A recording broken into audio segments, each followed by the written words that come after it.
అందరికీ నమస్కారం.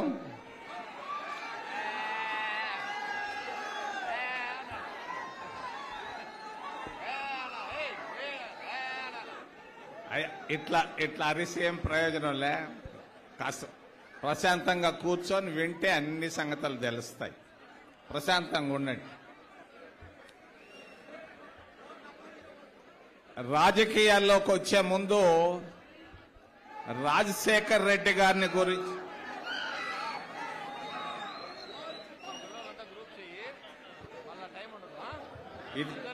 ఇలా చేస్తే ఆపేస్తాం. రాజకీయాలను గురించి మాట్లాడే ముందు రాజశేఖర్ రెడ్డి గారిని గురించి 2 మాటలు చెప్పదలుచుకున్నా.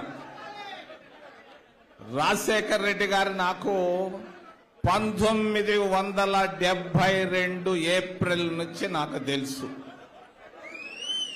తిరుపతిలో ఆయన హౌస్ సర్జను, నేను మొదటి సంవత్సరం MBBS లో విద్యార్థిని.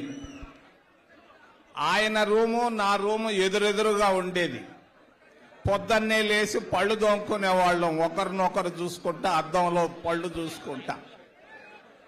అందరం కలిసి మాకు ఆ రోజుల్లో హాస్టల్లో మెడికల్ కాలేజీలో వేడి నీళ్లు దొరికేది కాదు. అందరం కలిసి కామన్ బాత్రూంలోకి వెళ్ళి స్నానం చేసేవాళ్ళం. ఆ చల్లనీళ్లు వస్తుంటే తట్టుకోలేక పాటలు గట్టిగా పాడేవాళ్ళం. ఆ రోజు నుంచి రాజశేఖర్ రెడ్డి గారు నాకు బాగా తెలుసు. రాజశేఖర్ రెడ్డి గారి నాన్న, మన PCC ప్రెసిడెంట్ గారి తాత నాకు 1994 నుంచి బాగా తెలుసు. మీ ఇద్దరం కలిసి వెంకటగిరిలో ఒక నాయకుడిని ఓడగొట్టాలనుకున్నాం. పెద్ద నాయకుడు ఆయన. మీ ఇద్దరం మాట్లాడుకునేవాళ్ళం ప్రతిరోజు వెంకటగిరిలో, ఇంకెక్కడో కాదు. ఓడగొట్టేశాం, అయిపోయింది ఆయన పరిస్థితి.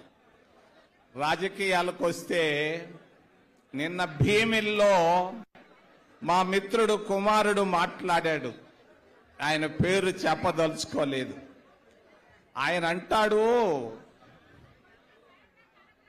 కాంగ్రెస్ పార్టీ నన్ను జైల్లో పెట్టింది అని అంటాడు.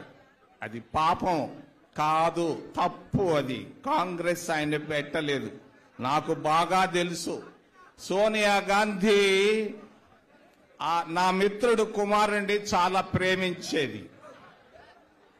మరి ఎలా ప్రేమించేది అని అంటే, ఇన్కమ్ ట్యాక్స్ బోర్డు అని ఒకటి ఉంటుంది, పళ్ళం రాజుకు బాగా తెలుసు. ఆ బోర్డుకు అడ్వైజర్ గా వేసేది ఆ అమ్మ. ప్రణబ్ ముఖర్జీ నాతో అన్నాడు, ఇదేందయ్యా అని. బోర్డు మెంబర్లు కూడా నాతో విచిత్రంగా చెప్పారు ఇదేందని. అంతేను, సోనియా గాంధీ ప్రేమకు ఇది ఒక కానుక అని. మరి నేను చెప్తున్నాను, ఆయన అరెస్ట్ చేసింది కాంగ్రెస్ కాదు, సోనియా గాంధీ కాదు. జయలలితని ఎవరు అరెస్ట్ చేశారు నేను అడుగుతున్నా. మరి లల్లూ ప్రసాద్ని ఎవరు అరెస్ట్ చేశారు నేను అడుగుతున్నా. లల్లూ ప్రసాద్ ఏం పెద్ద పాపం చేయలా. చేసింది ఒక్కటే ఒక చిన్న పాపం. మారుతి కారు 800 కొన్నాడు ఆయన. ఇన్కమ్ ట్యాక్స్ లెక్కల్లో చూపించాల. కేసు కట్టారు, జైల్లో పెట్టారు. జయలలిత నాకు బాగా తెలుసు. ఆ అమ్మను కూడా జైల్లో పెట్టారు. అట్లాగే పోయింది. జగన్మోహన్ రెడ్డిని కాంగ్రెస్ పార్టీ ఎప్పుడు చాలా గొప్పగా చూసింది, ప్రేమగా చూసింది. నెహ్రూ కుటుంబం, నేను అడిగేవాడిని, ఏమ్మా ఆయన పైన అంత ప్రేమ, మేమేం చేశామనంటే నవ్వేది. మరి ఇది పొరపాటు, నేను ఖండిస్తున్నాను. జగన్మోహన్ రెడ్డి కాంగ్రెస్ పార్టీ అరెస్ట్ చేసింది అని అంటే. రెండో విషయం, ఆయన భీమిల్లో మాట్లాడాడు, చంద్రబాబు వాడే బాణం అని. నేను చెప్తున్నాను, రాజశేఖర్ రెడ్డి నాకు బాగా తెలుసు.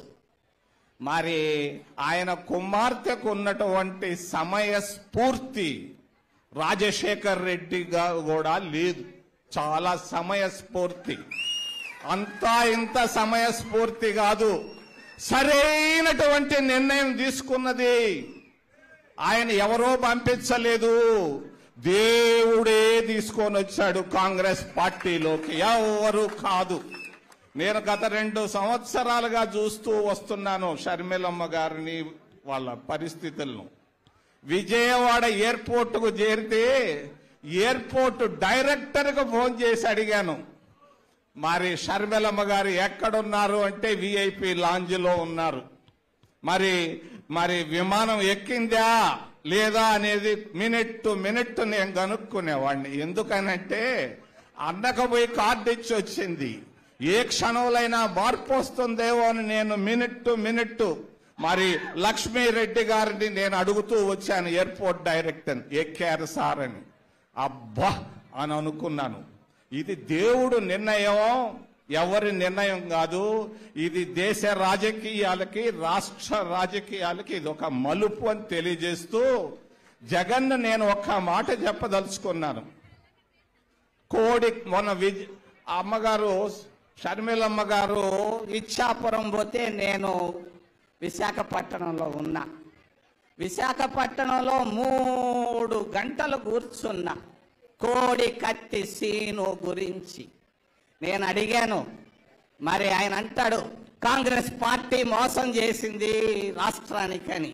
మరి ఇక్కడ చెప్తున్నాను, కోడి కత్తి సీను దళితుడు, ఒక ఎస్సీ బాయ్, చాలా అమాయకుడు. ఆ అమాయకుడు వాడి చేతిలో కత్తే లేదు. నేను అడిగాను సెక్యూరిటీ ఆఫీసర్ని, గుండు సూది లోపలికి రావాలన్నా కూడా రాదు, కోడి కత్తి ఎలా వచ్చిందని ఆ సెక్యూరిటీ ఆఫీసర్లందరిని అడిగితే వాళ్ళు చెప్పుకొచ్చారు ఆ సమయంలో కత్తే లేదు అని. నేను అడిగాను రక్తం ఎక్కడి నుంచి వచ్చిందంటే చెప్పకొచ్చాడు, ఒక మంత్రి చేశాడు, చొక్కా పైన రక్తం పోశాడు అని. మరి నేను కోర్టులను అడుగుతున్నా, పోలీసులను అడుగుతున్నా, డాక్టర్లను అడుగుతున్నా, ఏం జరుగుతా ఉంది? దళితులకు అన్యాయం జరుగుతా ఉంది జగన్మోహన్ రెడ్డి గారి ప్రభుత్వంలో. ఎందుకు జరుగుతా ఉంది? ఒక అమాయకుడిని తీసుకెళ్లి 5 సంవత్సరాలు పెడతారా? ఏమీ తెలియని అమాయకుడిని. ఇదే దళితులకు ఆయన చేసేదని నేను అడుగుతున్నా. దళితులు ఏం కోరుకుంటున్నారు? ప్రభుత్వాల దగ్గర నుంచి గత 10 సంవత్సరాల్లో ఇళ్లు కోరుకుంటున్నారు, ఒక్క ఇళ్లు ఇవ్వలేదు. మొన్న ఇళ్లు ఇచ్చాడు నెల్లూరులో, తెలియదు అందరికీ. 300 కోట్ల కాంట్రాక్ట్ ఇచ్చాడు జగనన్న ఇళ్ళు అని చెప్పి 35% తీసుకున్నాడు. వాళ్ళ ఇళ్ల మీద 35% తీసుకోవాలనా నేను అడుగుతున్నా. ఇదా జగనన్న పాలన? వాళ్ళు కోరుకుంటున్నారు. ఈరోజు ఉద్యోగాలు ఎస్సీలకు ఎక్కడైనా మీరు ఉద్యోగం ఇచ్చారా అని నేను అడుగుతున్నా జగన్ని. ఎక్కడిచ్చారు మీరు ఉద్యోగం? ఒక్కడికన్నా ఇచ్చారా? నేను 5 సంవత్సరాల్లో లేదు. మరి వాళ్ళు కోరుకునేది. పీలేరులో నిన్న చంద్రబాబు మాట్లాడాడు, నేను ఉద్యోగాలు తెస్తాను, పేదవాళ్ళకి మేలు చేస్తాను అని. నేను అడుగుతున్నాను చంద్రబాబుని, మరి చంద్రబాబు గ్రౌండ్ లో లేడు. అయిపోయింది ఆయన సినిమా, జగన్ సినిమా అయిపోయిందని ఆయన చెప్తుంటే అసలు సంగతి చంద్రబాబు సినిమా కూడా అయిపోయింది. గ్రౌండ్ లో పేదవాళ్ళు. షేర్ చేయండి. మా లేటెస్ట్ అప్డేట్స్ కోసం పక్కనే ఉన్న బెల్ ఐకాన్ ని క్లిక్ చేయండి.